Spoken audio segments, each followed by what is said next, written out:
So good morning, everyone. I think you'll see from the little name underneath my Zoom square, my name is Carol Ritchie, and I'm the Executive Director of the Europark Federation. And we're absolutely delighted to have you all with us here this morning, as it is here in Scotland. But for some of you, it may be the afternoon or evening, or the very early morning, depending on which part of the world you're joining us from. So hello from me. And this morning we're going to be a bit of an exciting morning for us. We're launching our new Healthy Parks, Healthy People Europe Toolkit, and we're going to tell you a lot more about that as the morning progresses in our webinar, Nature is Good Medicine. And I think, to be honest, this is our first webinar, our first Europark webinar of the year. So it's absolutely great to see all these faces on the Zoom screen here. It's lovely to make some albeit slightly distanced human contact again with the rest of the world. So thank you very, very much for joining us.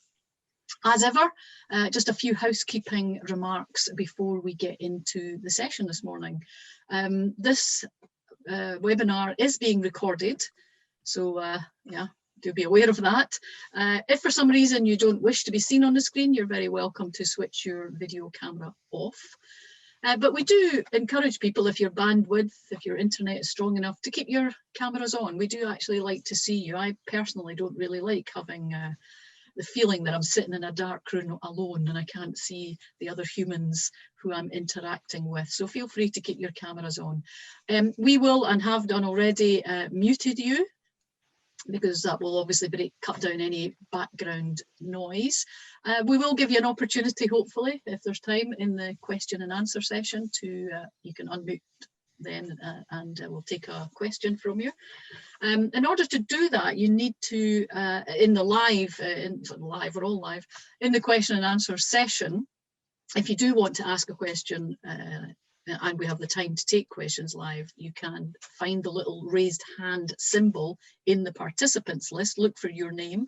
Underneath that will be a little icon where you can click on, and a little blue hand will appear, and we will be able to find you to know that you want to speak or ask a question. However, prior to that, throughout the session, if you have a question or some remarks, please feel free to use the chat box, as many of you are doing now with making your welcome greetings.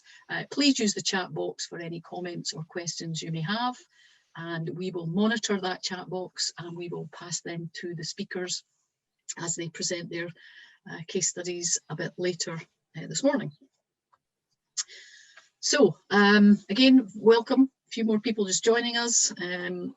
Great to see you all. Just by way of introduction, I've already introduced myself, but the Europark Federation may not be known to all of you. For members, welcome. I'm glad to see you here. But to friends and colleagues, this is the Europark Federation, and we are the representative body and network association of parks and protected areas of Europe.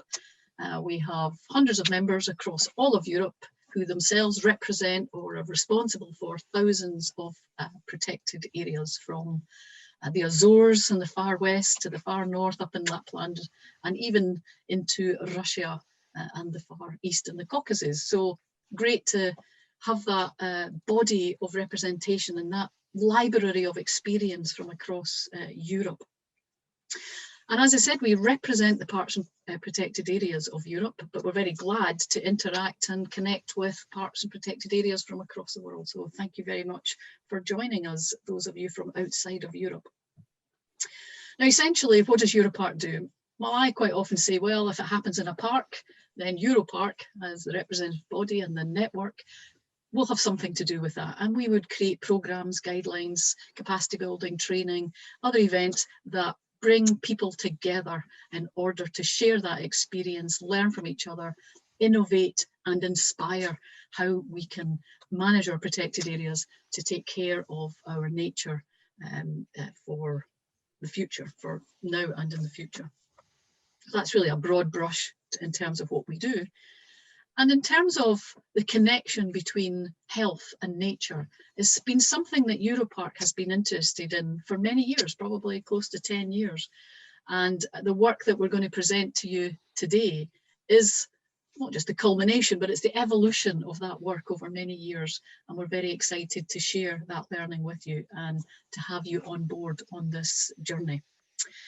So that's really just as an introduction for me, because I'm really going to hand over to my colleagues and friends who have worked with us in this Healthy Parks, Healthy People Europe adventure in recent years. So I'm going to introduce Pete Rockcliffe from Nature Scot in Scotland. He's also the chair of our Healthy Parks, Healthy People Europe Commission inside Europark, who are a collection of members from across Europe who've been working to develop this programme on behalf of the rest of the network. So Pete, I'm going to hand over to you to chair and take care of us through the rest of our webinar. Thank you, Carol, and a very warm welcome to everyone who's joined us today. These are unusual times for all of us, I think, and thanks to all who have welcomed us into your homes this morning. As Carol says, I work for Nature Scot, formerly known as Scottish Natural Heritage, which is Scotland's national nature agency. And I also am fortunate enough to be an elected member of the Europark Federation Council and have the pleasure, and it has been a pleasure, in chairing its Commission on Health and Protected Areas. I know other members of the Commission from Belgium, Estonia, Finland, Spain and Scotland are attending this webinar today as well. So a quick shout out to them, Bridget, Carlos, Lisa, Lisbeth and Nelly. Last year was a really exciting one for the work of the Commission, with the launch in June of the Europarks, Healthy People Europe programme. Hopefully most of you will have seen this document by now, and Esther will be putting a link to the chat for those who may not have. It's also available on the Europark Federation website. And as Carol says, today is a significant landmark for us in terms of a programme, with a publication of a new toolkit. Carol will be introducing this to you in a moment. We will then hear from 3 protected area professionals, protected areas professionals from 3 different countries, about their experience in developing a Healthy Parks, Healthy People approach, exploring some of the key steps they have taken on that journey. HPHP is, of course, not a new thing. We haven't dreamt it up in Europe, and we have built on the solid foundations and inspiration by many others across the globe, including Parks Victoria, Parks Canada, the US National Park Service and others, in developing the HPHP programme in Europe. We've also learnt from the experience and good practice across Europe. Indeed, Europark, as Carol says, and its members have been discussing this topic for a long time now. The first annual Europark conference I can remember featuring this topic was in Sweden in 2009. And you can still access the really interesting case studies from that period, from that conference, on our website. It's also featured in virtually every single Europark annual conference since then. So it's something members are really interested in. And it meant that Europark wanted to put all that knowledge into a programme. And we've tried to develop a programme tailored both to Europe's parks and protected areas, but also to Europark's members. Our vision for HPHP Europe is a simple one: happier and healthier people, more connected to nature-rich parks and protected areas.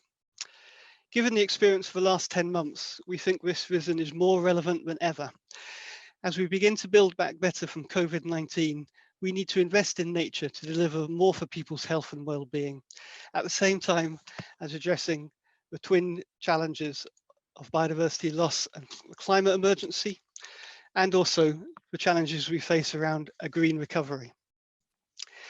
The programme we've developed is built around 4 pillars or themes which we think are essential to delivering the vision. The first is about making the case through evidence and advocacy with politicians, policymakers, and for us in particular the health sector. The second pillar is about building new partnerships with health and other sectors such as education or transport. The third pillar is about connecting people with nature through adapting or developing new outreach programs and projects which better address health inequalities, building on a lot of good practice that occurs in parks and protected areas already. And the fourth and final one, and in many ways the most critical one, as we'll hear today, is about developing in capacity and practice within our own organisations to help deliver all this.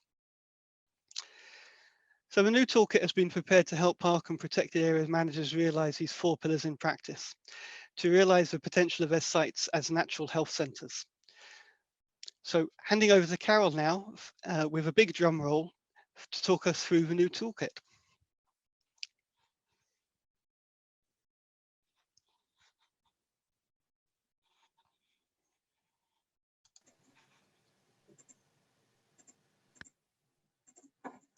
Right, thank you, Pete. I'm just going to share screen, and Esther will put the link to the toolkit in the chat, so feel free to download that immediately. You'll be the first people to get your hands on it. But I'm going to show you it here on the screen too. Take you on a little fly through our Healthy Parts, Healthy People Europe toolkit. Now, it's worth also downloading the programme brochure from our website too. Because on this occasion with Healthy Parts, Healthy People Europe Toolkit, we felt that was quite a long name to put on the front cover. So our short form of that is HPHPE Toolkit, but it will be the companion to the programme. So feel free to dip into that too. So I'll just take you on a quick fly through our toolkit. So the toolkit is really for anyone and everyone who is interested in this topic and who wants to move from why should I do this to what do I need to do.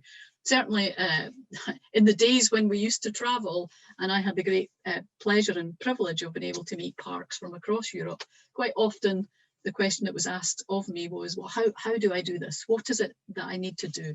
And therefore Europark has began the process of creating these toolkits that hopefully will address that question. So this guidance is for any park or protected area or administration or agency, or anyone, an NGO or any other organisation who really wants to get serious about making that connection between health and nature. That's good for people, but is also good for nature too. So Pete mentioned there just, now I'm going to have to scroll up and down this document, and I do apologise. I'll try and go as slowly and gently as possible, because there's nothing worse than fast pages racing in front of your eyes on a screen. So I apologise if from time to time I do have to move a little bit faster. So I'm going to just move after an introduction through to those 4 pillars that Pete's just mentioned. So again, we've built the toolkit around these 4 pillars about increasing the awareness and understanding of nature-based health interventions, making that case perhaps within your organisation, or advocating for these types of programmes with your organisation, or indeed politically, to try and get support or funding or resources to develop such programmes. You know, why should parks be interested in health? Well, we need to make that case. I think the evidence is certainly there. Certainly working in partnership, the second pillar. And it's been our intention from the start of this whole programme is to make sure that that partnership is made in particular with the health sector, both the public health sector and the medical health sector. And again, you'll hear of some examples from our case studies today, as well as plenty of other case studies on the Europark website. Please feel free to drop in there. Esther's put the link to that. You can look through our knowledge hub and find other case studies there. Just some ideas and some tips about how to build those partners with the health sector. Pete also mentioned developing capacity in practice. Well, having these kind of webinars is exactly what Europark does in order to share that best practice, share that knowledge, those ideas across the network, in order to develop capacity, skills, knowledge amongst park and protected area professionals, in order to help them do what they need to do better, smarter, and with some shortcuts and new ideas on how to do that. And of course, fundamentally, that underpins the whole programme is connecting people and nature. So in addition to those 4 pillars, we have these kind of 4 cross-cutting themes that go across actually all of the work of Europark. So they appear here in the Healthy Parks, Healthy People programme, because these are the kind of aspects of our work, the day-to-day business of parks and protected area management that we can relate to. What is the policy framework within which we're operating? who do we need to partnership with? How do we actually do this? What is the practice of doing this? How do we get support, whether it be political or financial? And what kind of leadership do we need to show as a sector, or indeed as individuals, in order to take such programs forward? So you'll see these icons popping up across the toolkit. And we're just trying to highlight to you the area of work that we think an aspect of the toolkit is addressing. So look for those little icons as we go along. We've also made sure that we've related this programme to both European, for those of us working in Europe, European policy areas, as well as Sustainable Development Goals. So we've just made a little reference to that there, and there's much more of that on the website. So I'm just going to take you through the structure of the toolkit. And as I said, we're using those 4 pillars as our building blocks, and each chapter, if I can call it that, of the toolkit will take you through sort of a logical framework, as a thought process as to, well, what do I need to do here? So first of all, we're talking about making the case, as I just mentioned. So a little bit about setting the scene, just, what context are we operating in here? And then we've identified some key messages that we think as Europart are necessary, that we need to be saying. What is the story we're trying to tell here about health and people? So we've identified some key messages that we want to, and certainly together as a community of parks and protected areas, if we're all saying this together, then it will sort of gather strength in terms of the influence that we want to have. So each of these sections will have a key message. And then we'll talk about did you know? And this is really bringing to the fore some of the evidence that we've gathered, and just some interesting information that just underpins the case for making sure that nature and health are much better connected. And then we move on to our case studies, experience from our network. And as Pete mentioned earlier, we have been working on this topic, which is quite unusual for an environmental NGO to be working on this topic for some time. So we have built up a body of experience from our colleagues across Europe. And again, here you will see throughout the toolkit links directly to the case studies, where you can find out exactly how somebody else did this and hopefully learn from them. So the links will take you directly to the case studies. And just to make it even easier for you, we've did a little what did we learn section. So that's really looking at these particular case studies and just kind of bullet pointing for you what were the sort of key learning things from them, in order that you can adopt, adapt and utilise that learning in order to develop programmes in your own spaces. And one of the key aspects of the toolkit is the Healthy Parks, Healthy People checklist. It's like your kind of health checklist. And you'll see here again those little icons I mentioned to you. We're kind of talking about policy things here. And we're talking about making the case. And certainly if you're working in an administration or a park, there's an aspect where you have to think about the strategic planning of your whole organisation, or even hopefully at a government level. So we have given some, what we've learned so far in our network. We've said, well, here's what we're trying to achieve, the goal that we're trying to achieve through strategic planning in terms of a policy area in Healthy Parks, Healthy People. And we've given some, well, here's what to do. Here's what others have done. And we're suggesting these as some tips and ideas on what you can do to at least either get you started on such a programme or develop your programmes further. So I'm not going to go through these in detail because there's quite a lot of them. So again, please browse the brochure, the toolkit at your leisure. So that, I'm not going to go through every chapter, but that pattern repeats in every chapter. So we set the scene. Why is it important to build partnerships across sectors? Some key messages that we'd like you to sign up to. Some experiences, and here you see the experience from Scotland and Finland, and you'll certainly hear from Finland just shortly. What did we learn from those experiences from our members? And again, what to do. We want to turn this into a practical action-led programme now. We've hopefully done the thinking through, we've structured it in a way that we hope anyway makes sense. Now it's, well, what do I actually need to do here on the ground?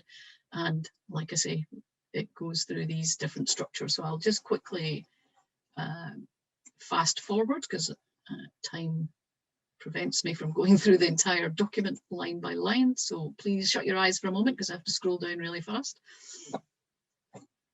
And as I say, we take you through that pattern for every section. The last section in particular is quite a lot of what to do's, so you maybe want to spend a bit more time in there. We then summarise the whole of the checklist because it's split into the different pillars. And here's a little summary, just some questions you might want to ask yourself in terms of these different elements within your management that would certainly be addressed in a Healthy Parks, Healthy People Europe programme. So as I mentioned, I gave the example of strategic planning, but there's also the site management itself. What infrastructure do I need to have in place? How accessible is my site? What about developing new projects and to help us to learn new practice in Healthy Parks, Healthy People? What kind of outreach do I need to do? Who are the audiences for this type of work? What kind of communications do I need to be building up? And how do I monitor and evaluate this work in order to improve it and develop it further? And on that, the whole of the checklist is available, if you want the whole thing, as an annex, which you can click on, and we've made that as a separate document. Otherwise the toolkit would have been 150 pages long or something. So if you want to see the whole of the checklist as a separate document, we've created that for you. And again, you're very welcome to download that. Oh, I forgot staff training at the bottom there. Very important to make sure staff, capacity building of staff, have the abilities and the confidence to create new partnerships with the health sector and build new programs that, as I said, are good for people and good for our nature.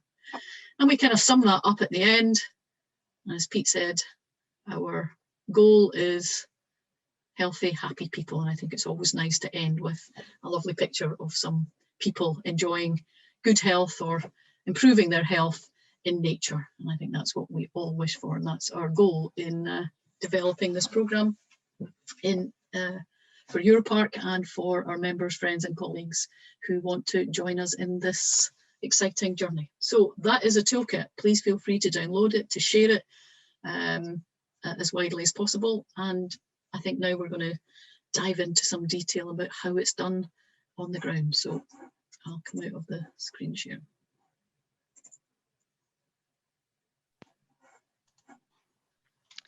Thanks, Carol, that's great. There's obviously a lot of work gone into there, which we haven't been able to do justice to in those brief introductory remarks. Please look at the link, download the link, download the document and have a look at it in detail. As Carol said, we're going to move on from theory or advice to case studies. We plan to take these in a oneer and then follow on with a questions session at the end. However, if you have a question now to Carol or to any of the case studies, pop it in the chat function as we go along. And I'll hopefully, with help from colleagues, be able to collate them and we'll feed them into the session at the end.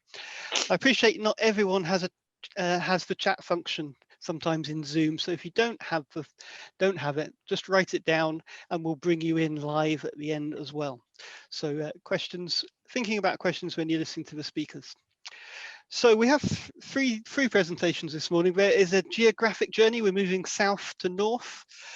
And we're starting in the South Downs, which is only established in 2010. So it's one of the UK's youngest, if not the youngest national park. I'm sure Anne and Kate could correct me on that. But an example of where we think the Healthy Parks, Healthy People journey has been progressing well, though no doubt with some bumps along the way too. So our two presenters are going to discuss the National Parks development of their health and wellbeing strategy, outline some of the dedicated resources that have been obtained, and give us a feel for some of the current projects which are being developed. So over to Anne and Kate. Thanks very much, Pete. I shall just share my screen. Okay, so hopefully everybody can see that.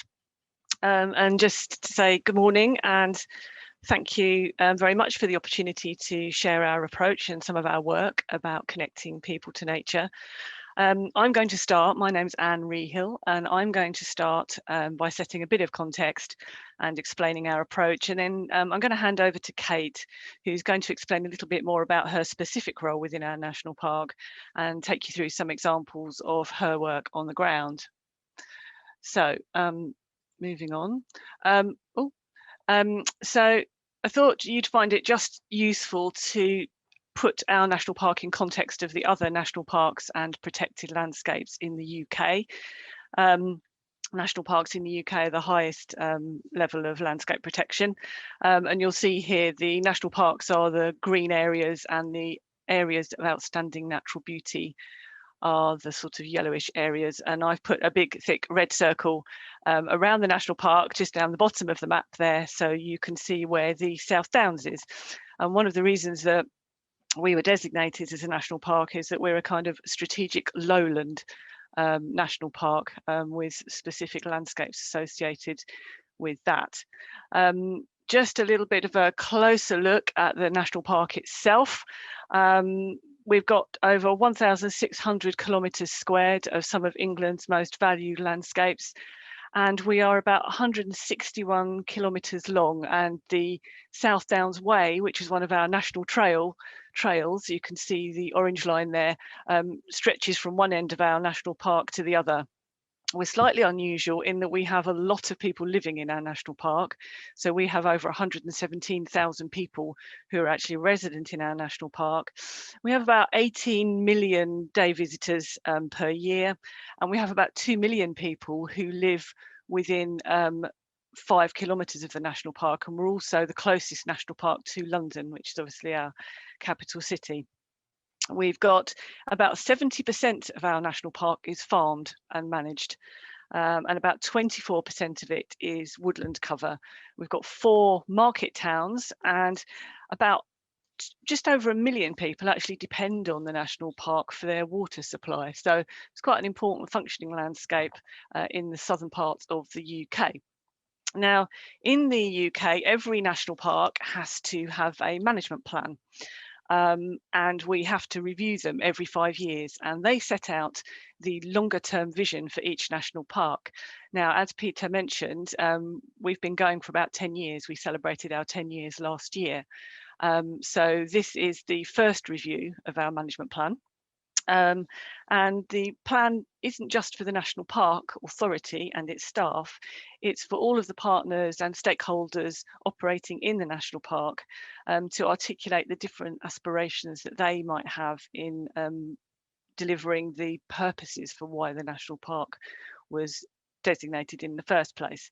So we reviewed our plan recently, and while we were doing that, we thought that we needed to bring some more emphasis into connecting people to nature, specifically for health and well-being. And we developed a strategy to articulate how we wanted to deliver that outcome.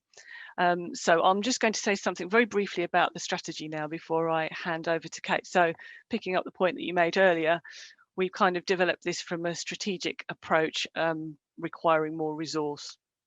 So you can see here we have a health and wellbeing strategy. It's divided into 3 themes.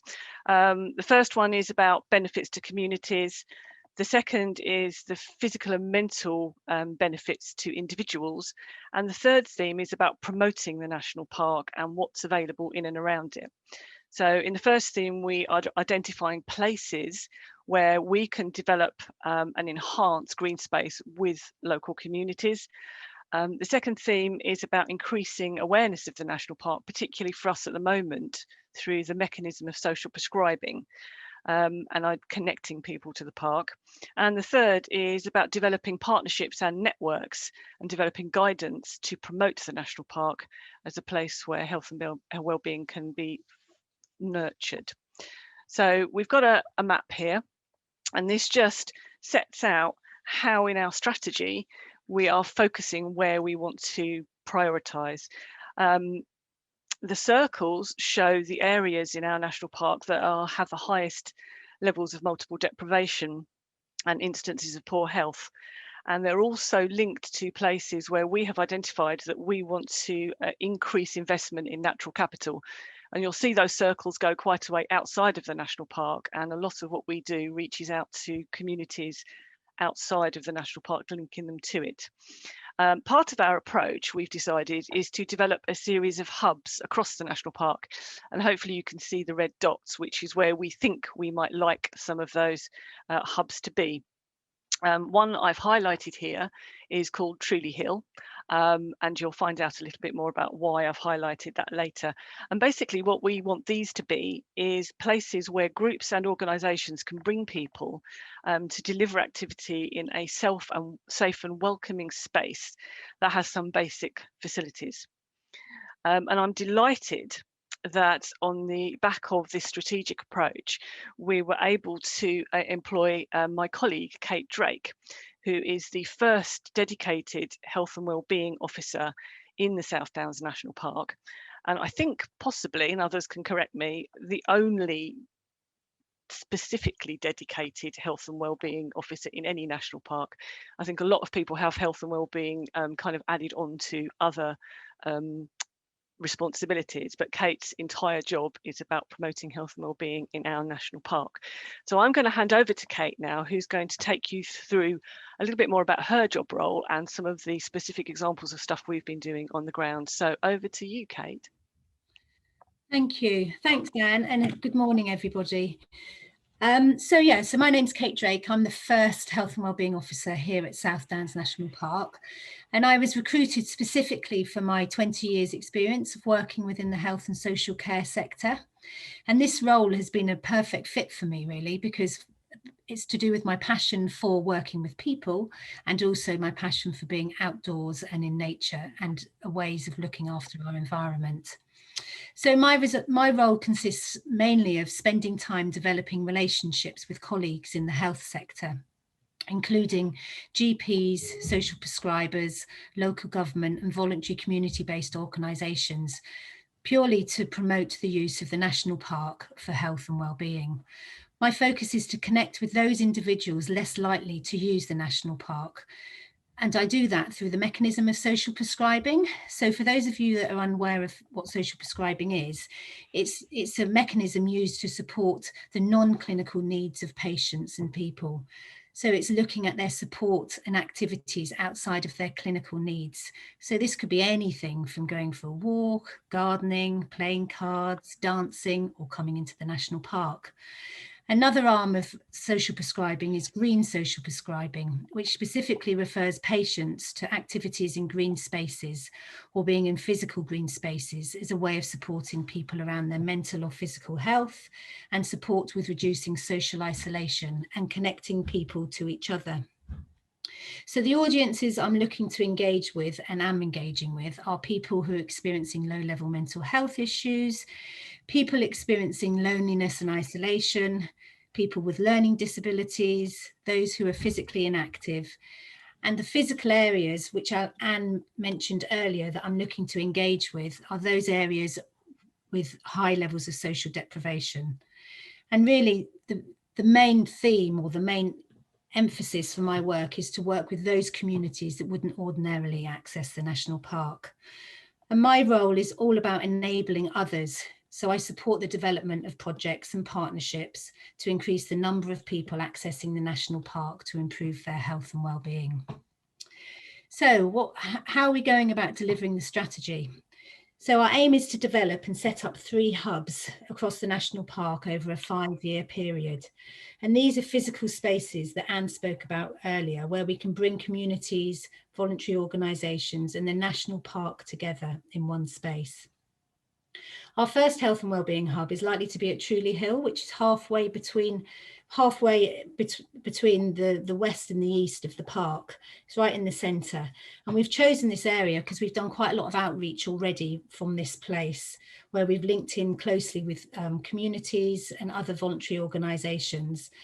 And we've involved doing work with the youth engagement team, learning and education, our volunteer ranger service, outreach, and with a pilot with our local social prescribers. Next slide, please. Oh, I've missed a little bit, so I'll come back to that. So in addition, South Downs is developing a management plan for this area. And also Truly Hill fits the criteria of a hub around the ethos which we have around hubs, which is really key to engaging new audiences, to have facilities available, also to have a toilet, a place where people can get a cup of tea and coffee, and also for where people can have a magnificent view of the national park. And we hope by planting these seeds and beginning to establish a community hub, we'll also encourage local organisations and providers to use this location as a regular base, and for participants to share this newfound knowledge with family and friends and loved ones, and encourage people to take their first steps to access green space further away from their local community. Next slide, please. Thank you. So here's an example of one of the projects that we've already delivered, and it's called Truly Inspired. It was delivered between 2019 and 2020. And we worked with a community arts-based organisation called Creative Waves and our social prescribing colleagues and community transport in Worthing. And the project supported individuals who were experiencing anxiety, social isolation, low-level physical health needs to engage them with nature through accessing the national park. It was a 12-week programme and it ran for 3 hours every week. And the project involves people coming up to Truly Hill and having access to the landscape through short accessible walks, taking inspiration from the location and the landscape and connecting with the space and each other and sharing their experiences. We use the opportunity to create art using natural materials. And for some people, it was respite from their caring responsibilities, which enabled them to focus purely on themselves for 1 day in a week. And it was also really important for us to have fun. So there was a lot of laughter, there was lots of tea and coffee drinking and walking, and sometimes tears. But it was such a great learning and supportive environment that it felt safe for this to happen. For most participants, it was the first time they'd actually come up to this place, because it's about 8 or 9 miles outside of Worthing. And so, it's quite difficult to have access to, and hence is putting on community transport to get people to this place. But they were able to then go away and share the awe and wonder of the landscape with their friends and family at a later date. And the creative pieces we captured and we put on social media, and we're still awaiting the final celebration post-lockdown. Last slide, thank you. So our next steps. We plan to work with the Youth Hostel Association to establish Truly Hill as a hub in 2021. And we plan to link to nearby local authority health and wellbeing hubs too. We're looking to take learning from other pilots to help co-design projects with potential users. And we're looking to work with the local community and voluntary sector to create capacity to deliver more green social prescribing activities. We also want to explore funding opportunities with partners and local government. And it's really important for us to develop bespoke information about activities on offer and promote more opportunities to the local health sector, including our social prescribing colleagues. And we also want to develop networks of green social prescribing providers working in the national park. Finally, we want to replicate this approach across the South Downs National Park in 2 other locations over the next 5 years. Thank you.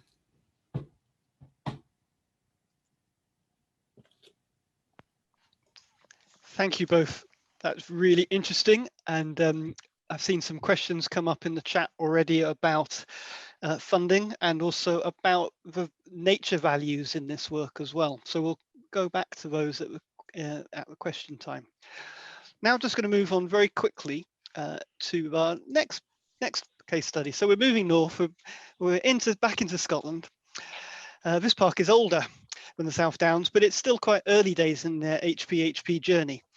But as Susan and Fran are going to explain, there's good practice on the ground in terms of a walk in the park programme. There are strategic relationships being developed through the park plan and other strategic discussions, and there are ambitions being nurtured for closer working with the health sector to deliver mutual objectives for people and nature. So over to Susan and Fran, please. Hi, thanks, Pete. Good morning, everybody. So I'm Susan Warren, and I'm from Loch Lomond and the Trossachs Countryside Trust.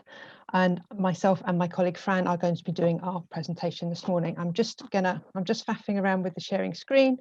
So if you bear with me 1 second. Yay. There we go. It's going to work. No. Back. There we go. Right. Brilliant. That's the first hurdle over with.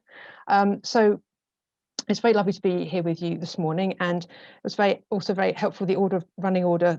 Anne was able to show you a nice map of the whole of all the national parks across England, Scotland and Wales. So thank you for that, Anne.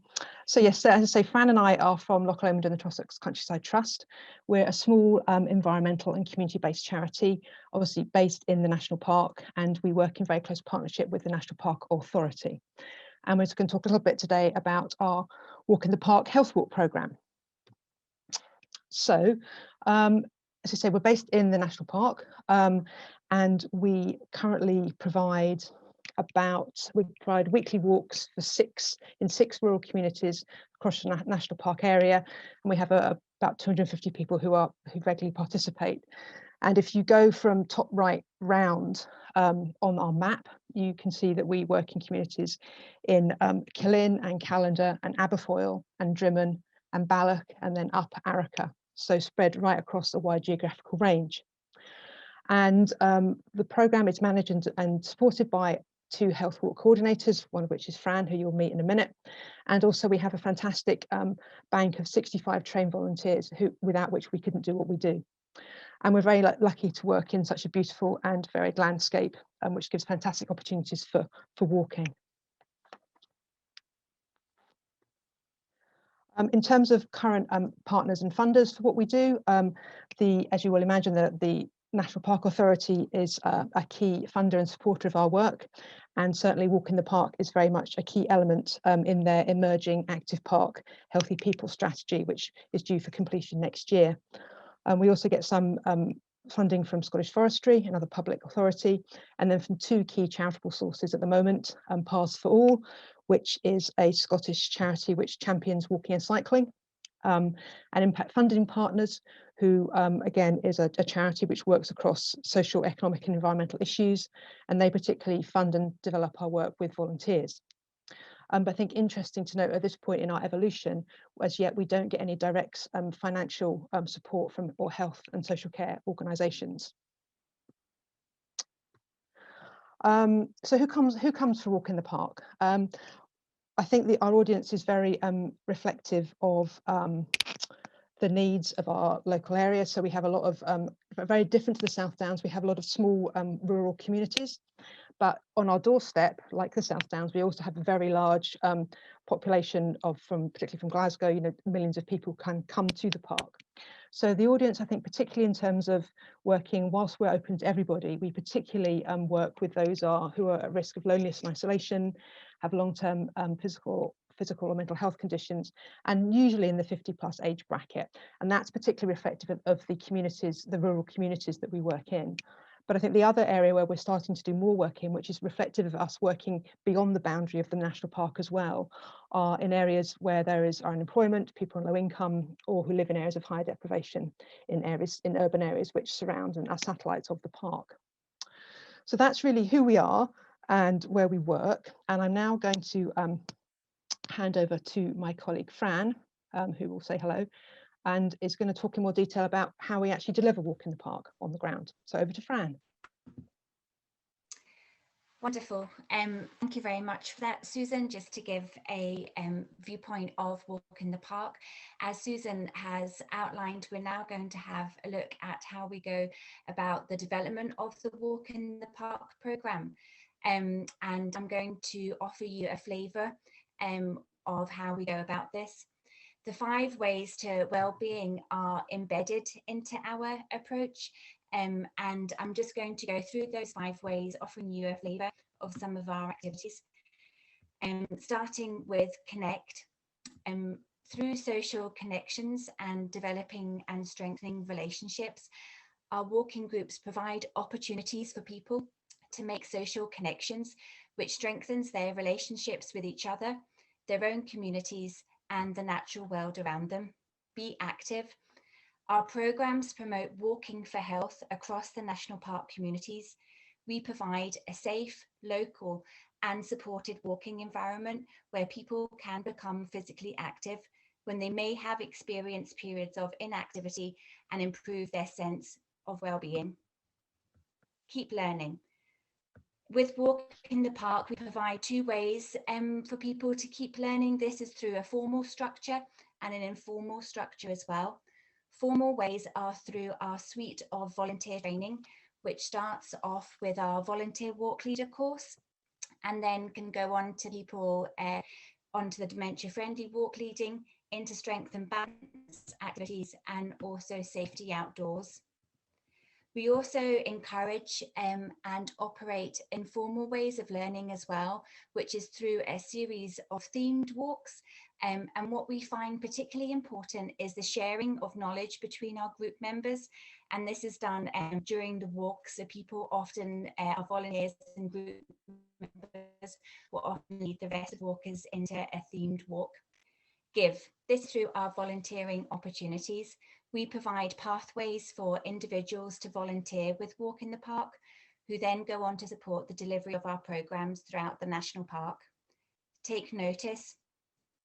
An example is our recently launched program, which is titled In Step with Nature. And I'll come back to giving you a wee bit more detail about In Step to Nature at the end of the presentation. If you just want to go on to the next slide, please. We wanted to have a look at our approach to referrals. Currently, many of our walkers self-refer to our project, but a key development area for us is to increase referrals through building relationships with health and social care practitioners. Next slide, please. Thank you, Susan. We have started to build these relationships and partnerships across the national park in the following areas of work. First of all, with GPs and practice nurses. This was really integral to the launch of our newest group, which took place in Arica in 2019. We were able to successfully develop a relationship with the Arica practice GP. And this led on to new walkers being referred onto our group by the practice nurse. And this really opened up a new way of the referral process for Walk in the Park. And it really is our intention to use this as a model partnership to be integrated into our other groups across the national park. Physiotherapists. So Walk in the Park plays a really important role in the provision of community-based strength and balance activities, which NHS physio teams refer onto as part of their patient pathways. This is particularly key where there is limited or no local NHS provision for these activities. This is currently being delivered in calendar with NHS Forth Valley, referring patients onto our community-based strength and balance programme. We are also working with NHS Forth Valley in the delivery of a new project, which is called Park Power. And this is looking at the outside installation of strength and balance posts into the calendar community. Next slide, please, Susan. A key area of work for us is providing joint walking opportunities within the care home setting, leading on to providing daycare users walking opportunities within the national park. So that's twofold, so walking within the care home setting and also providing opportunities of daycare users to come into the national park to enjoy the benefits. We have been able to develop partnerships with care homes throughout the national park. A case study that we've recently worked with is a care home in Dumbarton called Cross House, where we've been able to train some staff, the care home staff, in our volunteer walk leader programme. We've supported joint walking opportunities. So again, that's walking within the care home setting and also bringing those daycare users out into the national park as well. We implemented a series of strength and balance posts within the care home garden space, which can be enjoyed by staff, the residents, and by family and friends. Next slide, please, Susan. Due to, like everybody, due to current circumstances, we've had to develop a number of creative approaches to continue to engage and keep connected with our groups during this time. And this has involved a whole variety of different activities, ranging from Zoom calls to our group members on the same time and day that the group would usually meet, kindness calls to members where there are no virtual connections. Susan referred to a lot of our members living in very rural, isolated communities. So these kindness calls are a lifeline to those group members. We've hosted live Zoom walks with our coordinator and our volunteers, and also live strength and balance sessions. We developed a strength and balance film, which we promoted through social media channels and out to all of our members as well. We developed a whole series of creative projects as a way to really engage and offer different entry points to people. This ranged from looking at route memories, into photographs, into poetry reading, and really exploring what people love about walking and entering the national park. When we were able to, we then started to look at the restart of our programme through body walks, pilot activities with volunteers, and then eventually the restart of our programme as well. We have a continued desire to find new ways to engage and connect with our members and communities across the national park. And this culminated at the start of this year, called In Step with Nature. The intention behind this was to provide members with the opportunity to connect with each other and the nature around them, to share their experiences, thoughts, and those connections between all of the Walk in the Park communities across the national park. Thanks, Fran. So just to wrap up for me, so I think as you can see from Fran, I think what we find there's a lot of opportunity, there's a lot of demand for what we're delivering, and there's a lot of an amazing creative work being delivered by the team to connect people with the amazing natural landscape of the national park. Going forward, we realise there's other audiences that we'd like to reach out to and develop work with, not least in other geographical areas, and also with looking particularly for a younger audience as well. There's other work that also goes on in the National Park. The National Park Authority itself has a fantastic volunteering programme around nature conservation, around junior rangers, and it's looking at how we can bring it all together to provide a sort of a nature-based prescribing service for across the National Park area. But I think absolutely critical, and something that was mentioned earlier about the need to really develop and enhance our strategic partnerships with health and social care providers, because our delivery very much relies on year funding from, as I mentioned, public and charitable sources, and we need to think about how we can build more strategic partnerships to enhance the long-term sustainability of what we do for our key audiences around the national park. So that's all from us. Thanks very much for giving us the opportunity to talk this morning. It's lovely to sort of see you all anyway. So thank you. Thank you both. Again, that's generated quite a lot of discussion in the chat about the audiences and the types of projects that you were illustrating, and others have put in other examples. It's also generated a very important discussion about visitor pressure, which we'll come back to, I'm sure, in this question session as well. So we're going to head further north now. I guess it's going to get a bit colder, but in some ways it's quite an exciting journey to take into Finland. Finland has, without question, one of the most developed HPHP approaches in Europe, has a national strategy, and we're going to hear today about a project which has been developed as within the context of that strategy, looking at rehabilitation of disengaged or isolated young men in particular. So welcome to Hannela, and I'll hand over to you, and you can talk about your project now. Hello, hi, greetings from sunny and cold Finland. The sun is shining brightly, as you see up here. Yeah, so my name is Hannele Kytö. Oh, I have to go a little bit further back because the sun is really shining right now.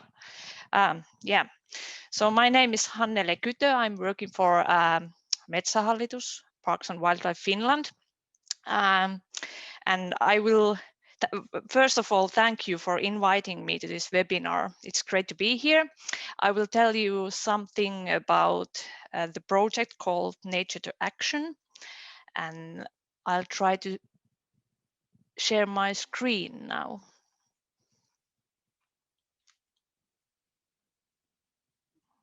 Okay, are you able to see this? I hope so. Okay, the project, it started year 2018 and ended last December 2020. And I worked as a project coordinator in this project. And at first, I want to show you this picture. And the reason why I want to show this is because I think the team you are working with is the most important thing when you think about achieving all the goals in the project. And I was surrounded by these very talented and motivated people from the youth workshop of City of Oulu and municipality of Pello, and I'm up there left, and all the others, they are rehabilitation coaches.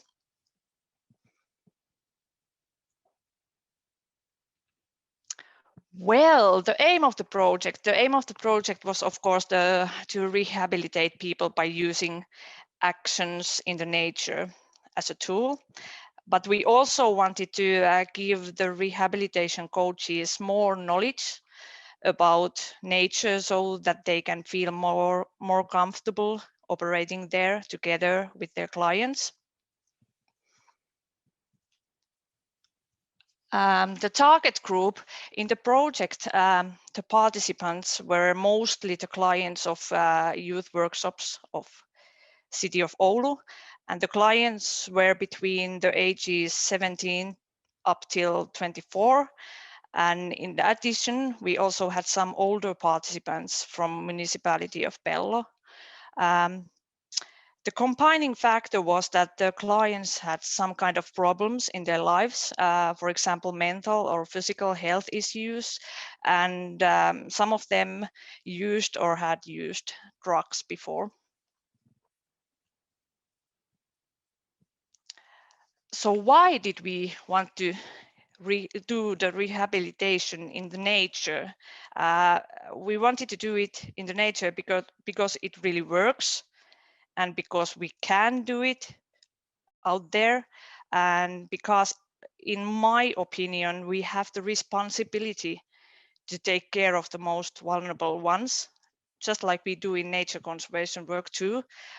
We protect the unseen and the weakest ones.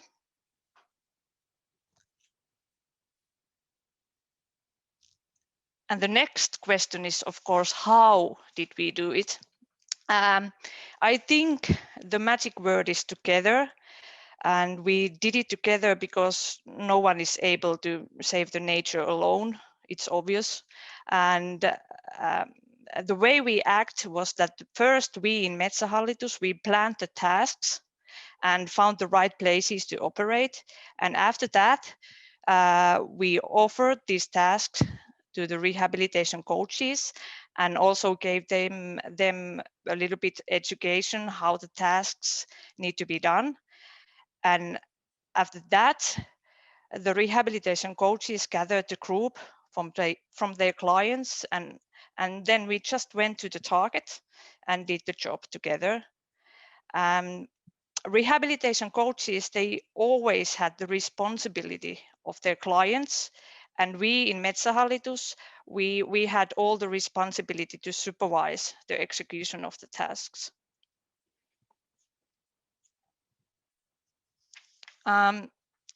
We executed several actions in the project, but next I will give you a more detailed information about 2 of them, because I think these 2 of them, these 2 are, from my point of view, the most impressive ones. And if you want to know more about all the actions, don't hesitate to contact me afterwards. So, okay, first we go to Oulanka National Park and talk a bit more about doing nature conservation work together, which I think is the most impressive action we had in the project. And the reason why it is so impressive, I think it's because if you think about people who have heard like several times that they are just a bunch of losers and can't do anything right, and they feel like totally outsiders, they suddenly find out that they are able to save the nature, maintain biodiversity, and fight against climate change. I say that something amazing happens then, and believe me, I have seen it with my own eyes. And doing nature conservation work together is by far the most efficient environmental education I have seen so far. And at the same time, we do help nature and ourselves to feel better.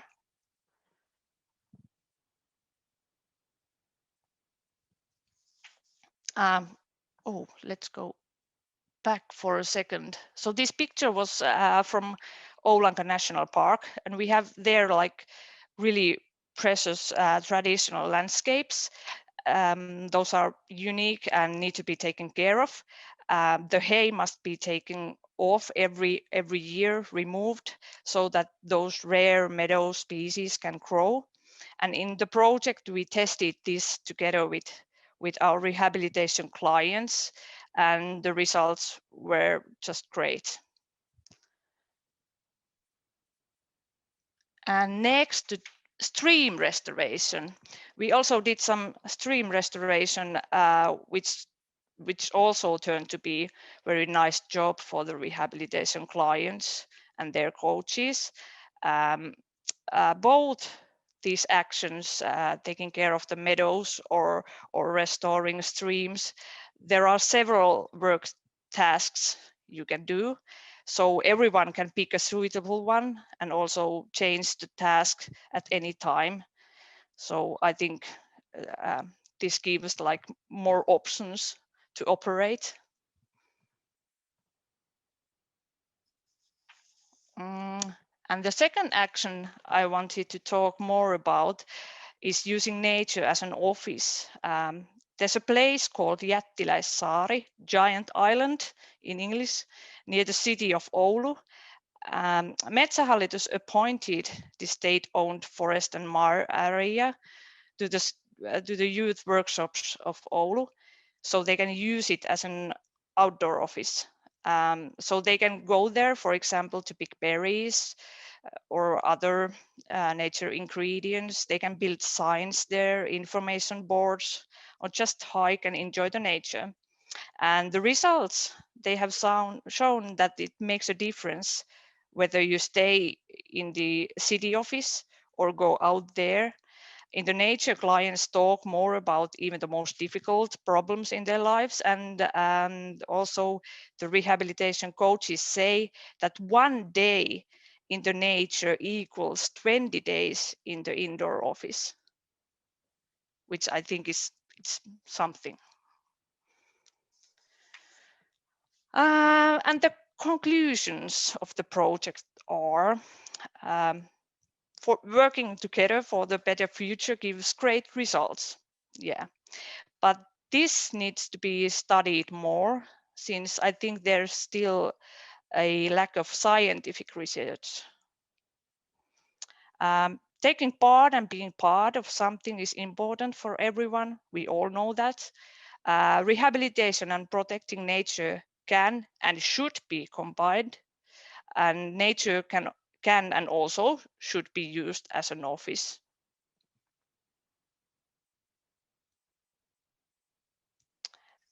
And in addition, like one of the rehabilitation coaches said to me, take the rehabilitation client to the nature. It's always worth it, but don't forget the packed lunch.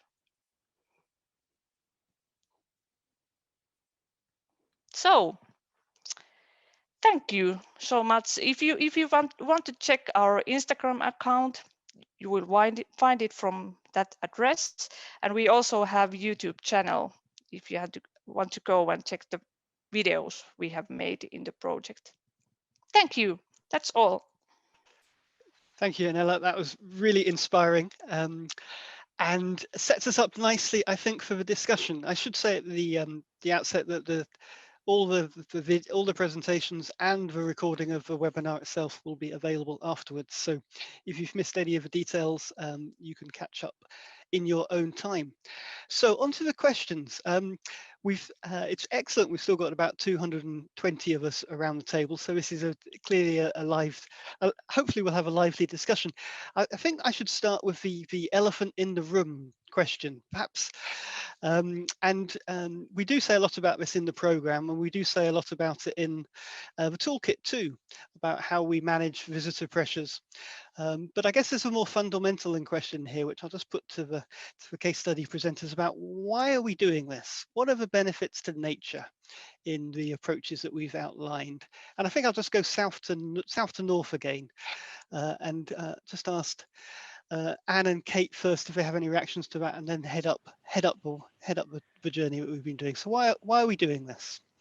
Okay, well, I think there are a number of reasons, but I mean, one of the main reasons for us is around the fact that, you know, humans are biophilic. We are of nature, and therefore our connection to nature is intrinsic to our well-being, and that's something that we made a big point about in our strategy when we were putting together, because we had a lot of evidence around the benefits of connection with nature. But what we also link it to here in our national park, which I'm sure others do as well, is what we call the ladder of stewardship.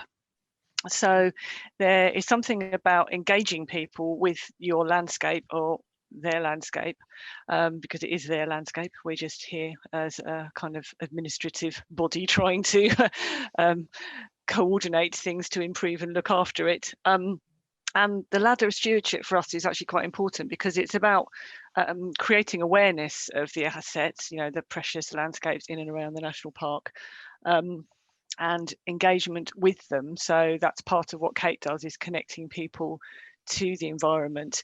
And what we then hope to do is, from that initial connection, is move people along to wanting to care for that environment. So once they understand why it's important, and they understand what it is and why we need to preserve it, enhance it, protect it, they then kind of potentially have the opportunity to move into taking an active role themselves in caring for that environment, and then potentially also then becoming somebody who champions that place on behalf of other people. So I think one of the reasons we do it is to connect people to these places, to help their understanding of why they're precious and why they're important. And as you develop that understanding, it shifts people's mindsets and moves them towards caring for these places. So that's probably my answer to that. But I don't know, Kate, if you've got anything to add. I think that was an excellent answer, Anne. Susan and Hanella, is there anything you want to add to that? That's a really good exposition of why there's a golden thread between healthy people and healthy parks. Yeah, I think what Anne said was great. Probably just to add into that, and I think it is important that sometimes, you know, the agenda of health and wellbeing in nature, I feel is still, the narrative is quite consumptive. It's about how it benefits. I feel better because I've gone for a walk, end of. And it's really important that we, as I love, you know, what Anne just in terms of this ladder of stewardship is a lovely thing.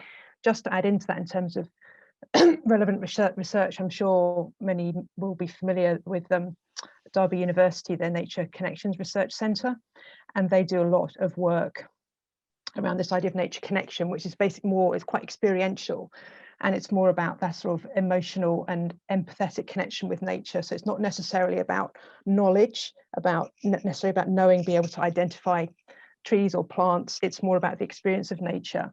and their research is showing very strong links between having that connection and time in nature in terms of shifting attitude, fundamentally shifting people's attitudes, and also then linking into pro-environmental behaviours down the line. So I think there's an interesting mix there of giving people supporting access to nature, both in terms of, yes, knowledge and understanding, really important, but also there is a very strong emotional component to that as well, which can help to shift attitude. So I think particularly with the In Step with Nature programme, which Fran mentioned, that's a very strong element of that new bit of work for us, is getting people to have this kind of sort of noticing 3 good things in nature and just taking that time to really have that sense of connection and experience at a deeper level. I don't know, Fran, if you wants to add anything on that, because she's been creating that particular programme.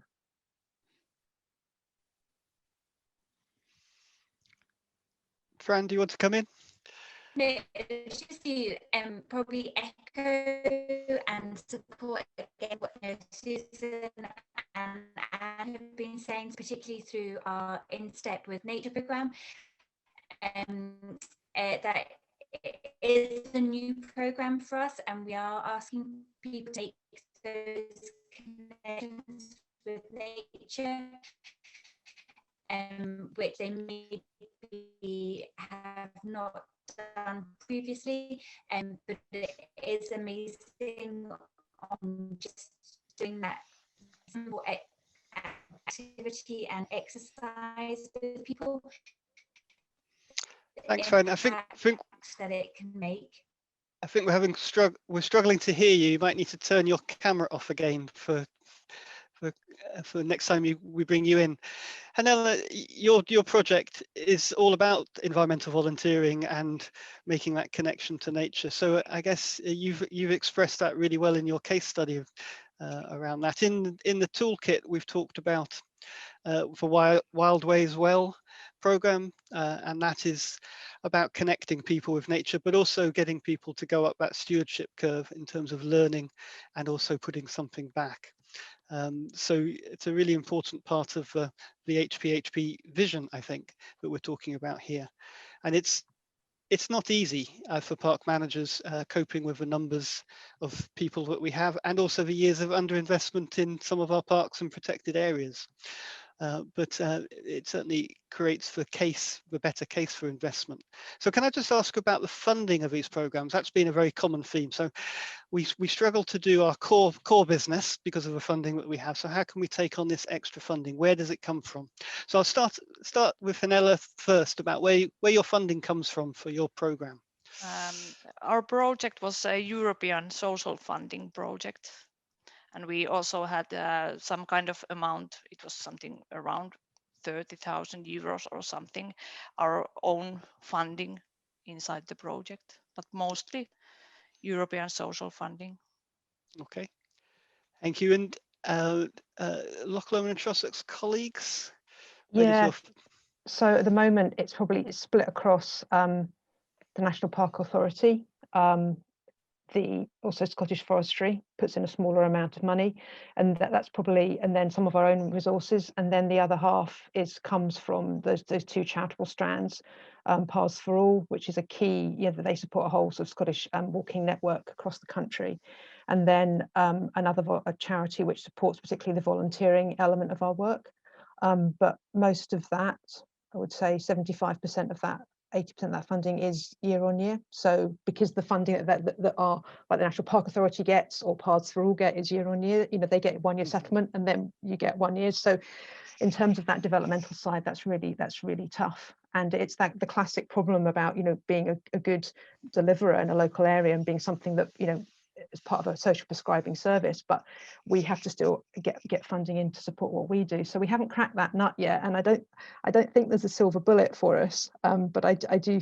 feel our next step is really to work with the Park Authority, and as Fran says, using the great pathways that Fran and her colleagues have developed with health and social care providers, and to look at how we can be more strategically embedded in sort of health and social care pathways going forward. But that's our big next challenge, I think. Okay, it's certainly not easy. Anne, have you got anything to add to the funding conundrum? Yeah, well, it is a conundrum, and it is a challenge, and we've struggled with it. I mean, at the National Park Authority, we do have a certain amount of funding, so some of the projects that we do are funded through our own resources. We also have things here like the Heritage Lottery Fund and other lottery funding streams, and sometimes it has to be said at quite short notice, and anyone else in the UK will probably appreciate this comment, you do get government funding appearing out of nowhere, needing to be claimed very quickly for certain projects. But the challenge with all of it is it's all quite short term, and it's one of the biggest frustrations actually that Kate and I have. It's that a lot of what we have to do is project based.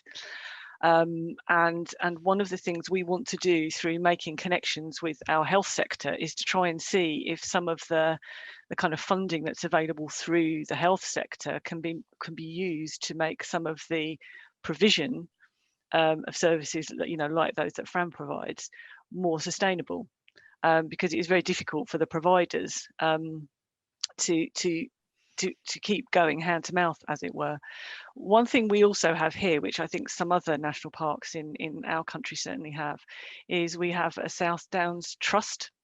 So this is a charitable trust, which is not part of the National Park Authority, but it's kind of very strongly connected to it, shares our purposes.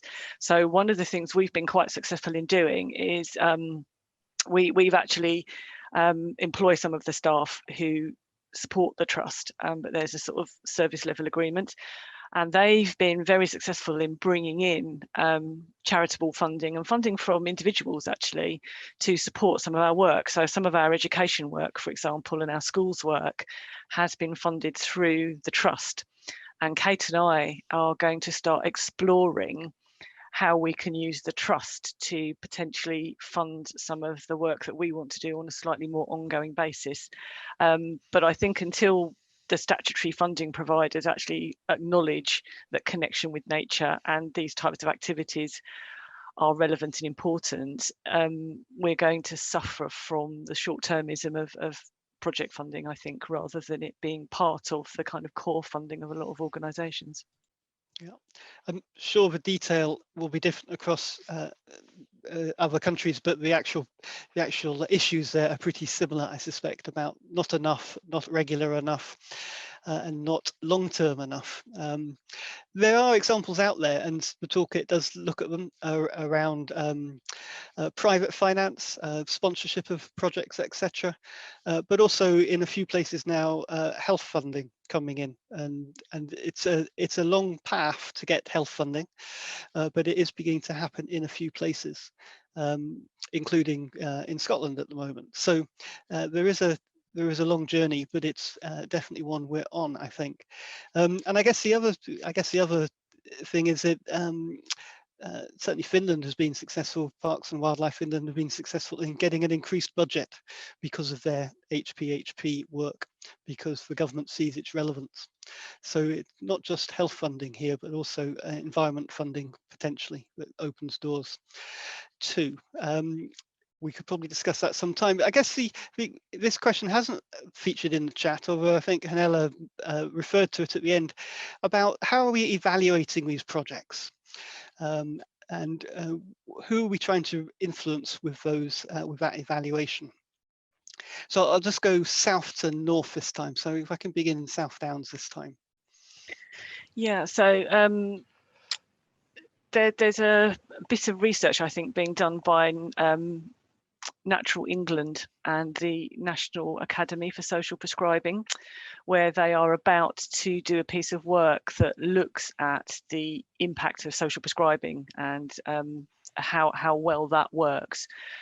And I'm actually about to let a piece of research myself based on the national park, because we're trying to find out where our social prescribing providers are and the impact of the work that they do. But it is definitely a challenge, and it's something that we're working on. Kate and I have a mechanism that we try to use for every project that we run, but also if we're funding projects that our partners run, we try to get them to use a sort of coherent mechanism to measure impact. But I don't know, Kate, if you want to just say a little bit more about exactly what we do, but we do evaluate our projects in a very similar way. Yeah, so we've looked at bringing in a bespoke outcome star, which basically looks at where people are at before they project, around connecting with others, around their physical and mental health, well-being, and just a number of points that we're looking at around the STAR. So we'll look at that at the beginning of the project, and then we'll compare that to the end of the project. At the end of the project, it's quite elemental and it's quite crude, but it's just the beginnings of how we want to start to be able to monitor what we're doing. And then I think that really helps when it comes to putting together some funding opportunities, to basically demonstrate the impact and the outcomes that has on the individual, to then really have a case to be able to put forward to our funding partners. So that's where we're at the moment. But I think we need to, as Anne said, we're looking at what social prescribing and how social prescribing are looking to develop that further, because I think that will give us more clout or more status, I think, in terms of being able to reach out to bigger audiences. And I think just one extra point. One thing that we've been quite successful in the south, not just the South Downs, but the other national parks in the south, so the New Forest, Exmoor and Dartmoor, we've developed a really good relationship with our regional public health teams. So we kind of have a public health structure here in this country, and we've worked alongside our public health teams, and they've actually been very good at identifying funding opportunities and actually have funded some of our work. So, for example, some of the projects that Kate's run recently have actually been funded by public health. And I know the New Forest have got a person working with them to develop a health and wellbeing strategy for them, and that's been funded by the public health team. So I think making those connections with your public health sector can be quite beneficial as well. Okay, and do colleagues in from the other two case studies want to come in there? That's been another pretty comprehensive answer, I think. Yeah, I think what Anne said and Kate just said is great. I think the only thing we'd add in, I think probably in up until the recent past, the evaluations have been particularly guided by and supported by Paths for All, the national walking cycling champion, and that was very much focused around sort of increases in physical activity and well-being, which are great. But we're actually looking now also trying to develop some slightly more rigorous evidence base, particularly around the more qualitative elements. So much of we know from talking, with our walkers and the feedback that we get, it's around how their sense of social connection, they're feeling more sort of part of their community, they don't feel isolated. There's all this more qualitative stuff, which is really powerful and important in terms of the impact on people's individual lives. But we're not capturing that quite as well as we would like to at the moment. So there's an element of that where we want to just be a bit more systematic. And hopefully linking up with the National Park Authority itself in terms of their research capacities to develop some more stuff, because I think we're missing a lot. And in terms of telling the whole story of why it benefits and why it matters, we need to get into that really rich evidence base in the more qualitative elements. So that's kind of another thing on we've got quite a long to-do list, I think, at the moment, I think, as we all have. So yeah, that was all I'd add.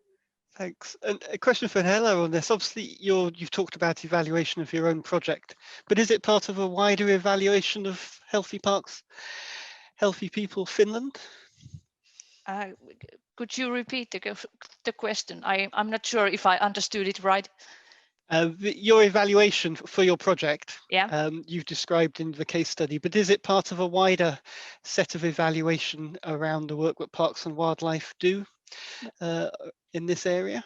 Well, actually, I don't know if it's part of the bigger research or I have just executed the project, and after that I changed the position in our company, so I don't know what will happen next. And it just ended, and we are continuing the work with Youth Workshop of Oulu, even though we don't have the project anymore. We have the good funding situation right now, like you said, and also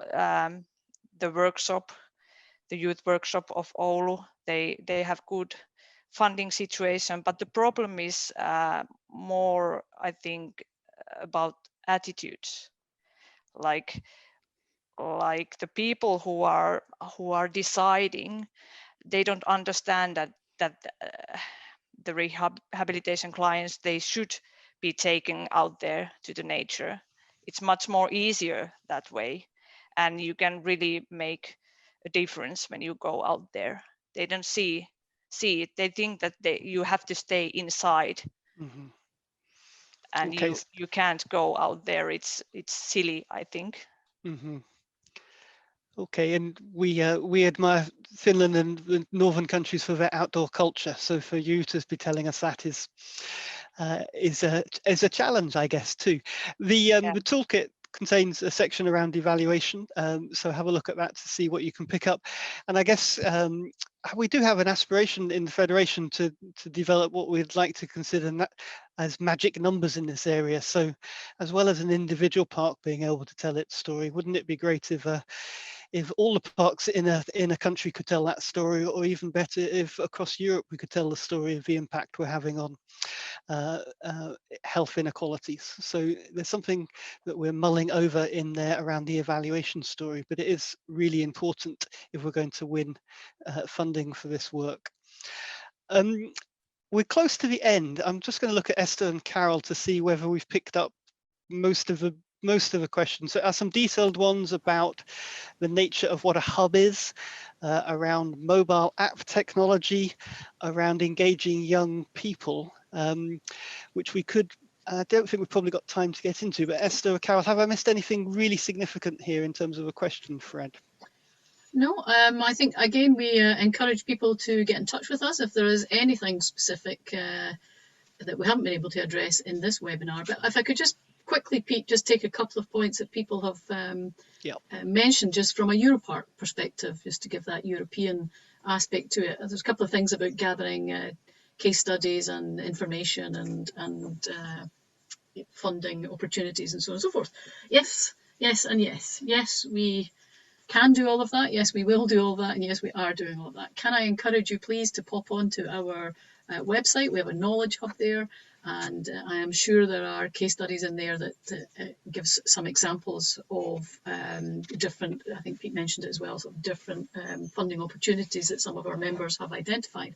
But I think there was a common thread there in just that last conversation about connecting with the public health sector. And that's something Europark is doing at a European level. We have a not quite a sister organisation, but a cousin organisation called EuroHealthNet. They are like the Europark for the public health sector. So we are connecting with them. We're looking to do some work and some project work, some European funded project work with them, hopefully, fingers crossed, in the coming years. So we really see that as an important connection at a European level. I think almost, if not every public health agency in Europe is connected through the EuroHealthNet. So if we can connect with them at a European level and make sure that need for partnership filters not just at a European level, but at a national level, and then ultimately a local level, that can help all of our members, our parks and protected areas, to help build those partnerships with the public health sector. They have to know about us and who we are and what we have to offer. So I think we can come at that from both the bottom up, the local level, as you saw from the example from South Downs and from the 3 case studies that we heard today. But I think we also need to sort of get the message filtering down from the, the kind of high level policy as well, and that's something that Europark is very much working on, because we definitely see is, I think you've heard it from everybody, it is about building those partnerships. We do need to cross that divide and make those partnerships with the public health sector, both for the benefit of public health, but primarily, and I think I mentioned this just a moment ago in the chat, for the health of our parks. That's fundamentally what we're here to do. We are a parks organisation, but we do see opportunities and benefits in working with the public health sector, both for the benefit of people, but for the benefit of nature. And we hope to, as we've heard there, to open up some of those funding streams to enable us, both the public health sector and the parks sector, to work together to achieve these common goals and these ambitions. So that's something we're doing at a European level. In terms of case studies and sharing experience, we absolutely welcome your inputs. We have a case study. You can go onto our website, click on the case study link, and upload your own suggestions and your own ideas. We've tried to make it as simple and as easy for you to do that. It's not a long, onerous process to write loads of stuff, but please share your experiences with us and upload them onto our knowledge hub. Learn from others and share with others. I think Hannele's words there earlier that the best way to do it is together. I'm going to hold on to that phrase for a while yet, so we can learn together, share together, and innovate together. So please share your case studies with us. Yeah, that was just some reflections from me, Pete, on just some of the questions that came up, and we do encourage you to get in touch with us for anything further. Pete, back to you. Thanks, Carol. That's helpful, although you have stolen some of my last closing remarks, but that's fine. Always best to repeat. I'm going to draw things to a close now. A big thanks as ever to all the presenters we've heard from today. They've been excellent and inspiring and challenging too. Thanks to you as the audience for listening in, adding to a chat and asking us some questions. Hopefully that's the start of a conversation rather than the end. Also, I'd like to thank the Commission and Directorate staff who've helped to organise for today and to pull together the toolkit. We hope you will find it useful. As Carol's been talking there, we're not ending with a toolkit. This is just one of the actions that the Federation is working on as part of its HPE programme.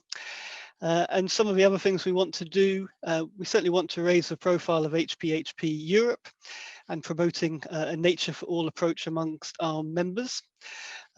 Carol's talked about the links to the public health network in Europe.